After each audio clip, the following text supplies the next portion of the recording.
In this world, there are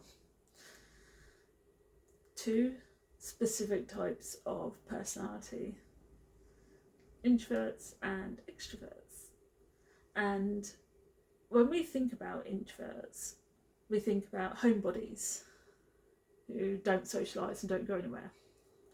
When we think about extroverts, we think about people that are constantly outside, constantly socialising, never indoors, the party animals and the people who, I don't know, the centre of attentions and, those types of people. That's what we think about when we think of extroverted people. The life of the party, the social elites, the ones that constantly out and about, the ones that roam the world and travel everywhere and, But when we think of the introverts are the homebodies. They're the shy people in a corner of a room in a party. When they go to a party or a family gathering, they're the ones that sit in a corner, who talk to one, maybe two people the entire time they're there. They're the quiet ones. They're the ones that everyone goes, oh, they're just shy. They don't really talk to anybody. They're just shy. Leave them alone. They're those types of people that everyone kind of steers away from, because nobody really knows what to do with them or how to talk to them. So they sit in a corner. Now, there is nothing wrong with being an introverted personality, and there is nothing wrong with being extroverted. But just because you're introverted does not make you mentally unstable. There has been many skits over the past year where they've done things of people having depression and anxiety, so they just stay at home and do nothing, very much relying on this very introverted kind of personality, that they don't want to go out, they don't want to see people because they're depressed and they have anxiety, and very much leaning towards being very introverted,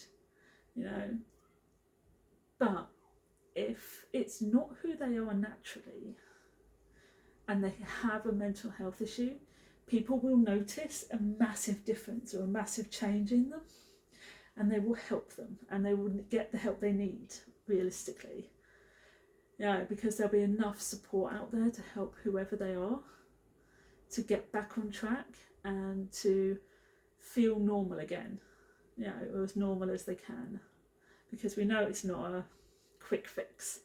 It's like, oh yeah, let's just go and do this and you'll be all better. It doesn't work like that. And as a general rule, it can last an entire lifetime. It never really truly goes. But get them back to feeling somewhat normal again, where they can then go back out, meet friends, do what they have to do. But if they are naturally introverted and then have mental health issues, it's harder to spot it, it's harder to see it. But introverted people are sociable. They have a social schedule. They have this thing in their head where they go, I can be sociable, I can be around people, I can do all the things an extrovert can do, to a point. So they will go to parties, they will go to the pub, they will go out for dinner, out for coffee, they will meet people, they will meet their friends, but they will do it their way, in their time. It's almost like they will pick a set time frame for how many days they will go without seeing people, especially if they've got a large circle of friends, because some people who are introverted actually do have quite a large circle of friends, and so they spend a lot of time talking to them. Now, I talk to a few people, have a very few friends, and the ones that I do talk to very, very regularly, they do not live near me, which works very nicely for me. But I do talk to them every day. And I don't mind that, because it's all over the phone and I don't have to see them.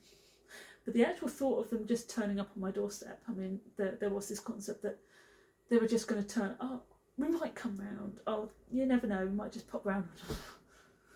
the absolute fear, the panic I had that there was a possibility they could just turn up on my doorstep with no prior warning, no nothing. Oh, by the way, we're going to be about close to you, so we might just. I'm like, what? I love you, but what? I don't think so. No, I'm not going to answer the door. Yeah, I wasn't mentally prepared to have visitors. I was not in that headspace where I could actually turn around and say, oh yeah, come round, you're more than welcome. No. I went, what? No. Why? I was literally like a deer, headlights on the phone. And then I panicked because it was like, no, can't have visitors, not today. I love you, I haven't seen you in like months, but yeah, no, can't come round. You've got to give me like at least about 3 or 4 days warning, at least, if you're going to come round. Just so that I can mentally prepare myself for having a visitor, even if you're only going to stay for an hour. Yeah, because, and a lot of introverts will do that. A lot of introverts will be very much along the lines of, I will see you, I will spend time with you, I will socialise with you, but you have to do it on my schedule, in my time and in my way. Can't just turn up uninvited, whatever. Don't. Because they need to be able to relax into it, feel comfortable with it, feel at peace with the socialisation, so that they can enjoy being around those people. So it's not a spur of the moment thing, it's not something they just wake up to. Oh yeah, wake up in the morning and go, I'm going to go and do this today, or wake up in the morning and all of a sudden somebody makes a phone call, turns up on their doorstep and go, come on then, we're going to go and do this. Now if I was an extroverted person, that would have been fine. I would have gone, yep, let's go, let's do this. But as an introvert, the very thought of that is terrifying, because I need warnings, I need time, I need time to adjust mentally to that kind of social arrangement. And you can't just decide you're turning up on my doorstep. You can't just decide that we're going to go out. I like going to see movies, I like going to the cinema, as long as I can get out. So I will always sit at the end of a row, near the door. And it's the same in the theatre. I will always sit at the end, as close as I can to the very end of the row, so I don't have to walk around people. And, you know, so that I can get out. I will not stay in the cinema for end credits. I will not stay in the theatre for second bows, you know, take another bow, yay. I will not do that. I will just leave. I don't do all that. It's like, yeah, I'm going now. Before they all rush out, yeah, no, I'm going. Wait, yeah, no. I like the concept, I like the performances, but yeah, no. I'm not there any longer than I need to be, because I don't like having to be in that much space, with that many people for such a long period of time without a way to get out, for a start. And if I don't need to be there any longer, I won't be. You know, and a lot of extroverts feel exactly the same way. They go and be sociable, they do what they like doing, they enjoy what they're being sociable for doing. You know, so if they go to a party, or they go in for family, or if they go out, they enjoy it, they have fun, they spend that time and they enjoy every second of it to a point. And everybody around them will know when they've reached their limit. Because the second they reach that limit, they will start to back out, they will start to find a way to leave, they will usually, if they can actually just leave, they will do so. They will back out, they will say goodbye, they will do whatever. If they can't, they will be trying to find ways to make everybody else leave so they can go. Or find a way that there is a possibility that they can leave without everybody else. They will be finding ways to get out of it. You know, they need time but they're there for a set amount of time and then go, can we go again? Can't do this anymore. I've spent time, I've had fun, I've socialised, but I can reach my limit and now I'm done. I'm visibly had enough now. I can't be sociable any longer. Can I leave now? I just got to go home, put on my pyjamas, curl up with a good book, watch Netflix or whatever it is they do in their own homes. They just need to be doing it because they can't be sociable anymore. There is nothing wrong with being a very introverted personality, as long as they have friends. If they have nobody and they are very introverted, it makes it very difficult because they then lead a very, very lonely life because they don't go out. They then choose to actually not leave the house. They will choose to only leave the house for bare essentials if they have to, and then they will be at home. That'll be it. They'll be in. Because they've got nobody pushing them to actually do anything, or nobody checking on them, making sure that they're okay, they end up quite lonely. You know, because being introverted can be quite a lonely kind of stance to be in, and a lonely place to be in sometimes, because you're not always in a place to be sociable. You're not always in that place where you want people around you and you just want to be at home. And that can happen for months on end, where you just don't want any company ever. And if you have nobody, if you've got no family and you have no friends, and you actually are on your own, you have that personality, it's so easy to get lost in yourself and just, you know, get forgotten, completely forgotten. You know, and it can get quite, yeah, it is very lonely sometimes. Which is why a lot of my friends, you find a lot of introverts have very extroverted friends, which is what surprises a lot of people. An introvert will have people around them that are very extroverted, and they will live vicariously through them.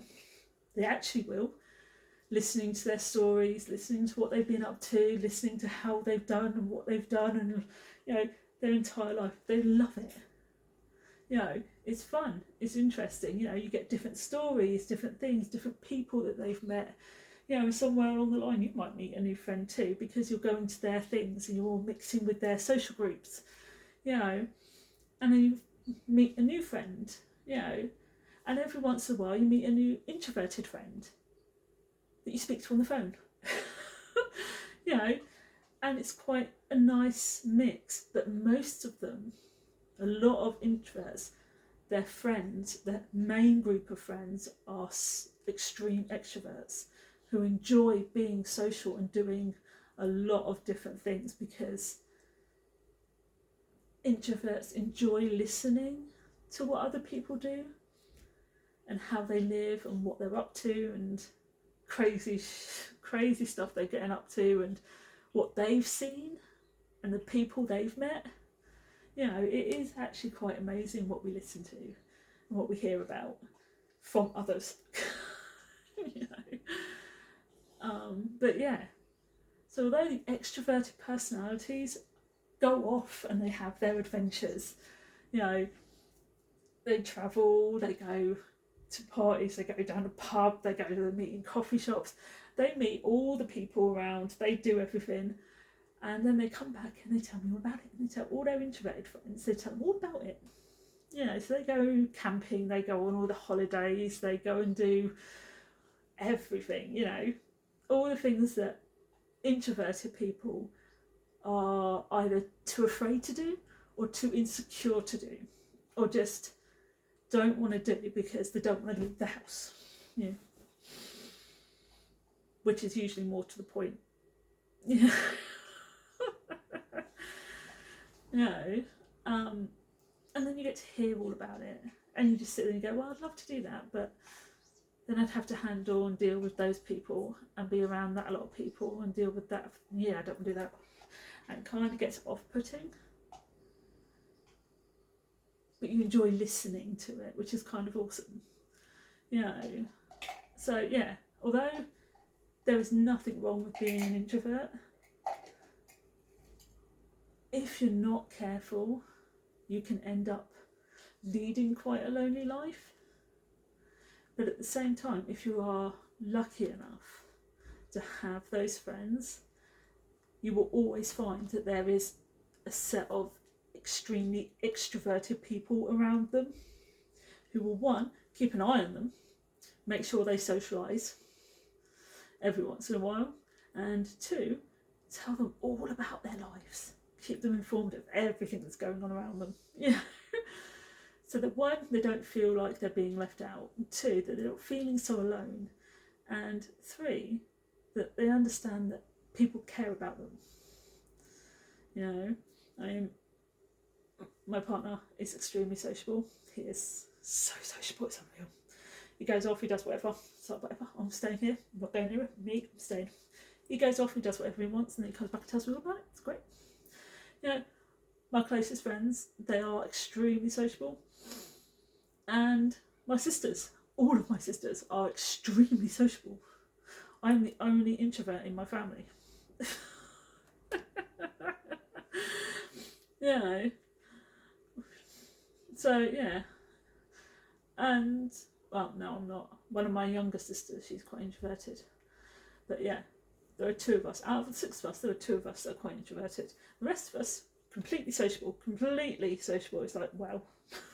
But I hear a lot of great things. I get a great sort of amount of input about what's going on in everyone's lives, and I get to meet new. And when I meet them and spend time with them, I get to meet new people. It's great. You know, so there's this concept that if you're introverted, there's something wrong with you. There isn't. If you're introverted, it just gives you a different type of persona, one that doesn't require a lot of socialisation or a lot of energy to be sociable. You just feel the need to be at home on your own, away from society, rather than out, constantly busy, doing whatever it is you do when you're out and about. You know, you just feel the need to be indoors, comfortable, relaxing, doing whatever you want, you know, away from all the hustle and the bustle and the people, and you know, that there's nothing wrong with it, and it's actually quite a nice place to be, as long as you have the support around you and the people around you to keep you integrated in the world without forcing yourself to be outside. You know, so yeah, there is nothing wrong with being introverted, just like there's nothing wrong with being an extrovert. They're just two opposites of a very interesting coin. And as long as you help each other and support each other, all it means is that you have the ability to be true to who you are without fear of falling to the wayside. It's only those that have nobody in their lives and are introverted that end up completely falling off radar. You know, and I think that's quite sad. You know, we see a lot of that in the news where, you know, you rock up and somebody hasn't brought in their papers or whatever for days on end, and all of a sudden you find that they're ill or something, and nobody's checked on them because there is nobody in their lives, you know, and either you've got them to hospital just in time or you haven't, you know, and they're the ones that are extremely introverted but have nobody to support them. And that's one of the saddest things about being an introvert, is having no support around you to keep you integrated and, you know. Anyway, I'm gonna go. I think I've been repeating myself a bit. Yeah. I'm gonna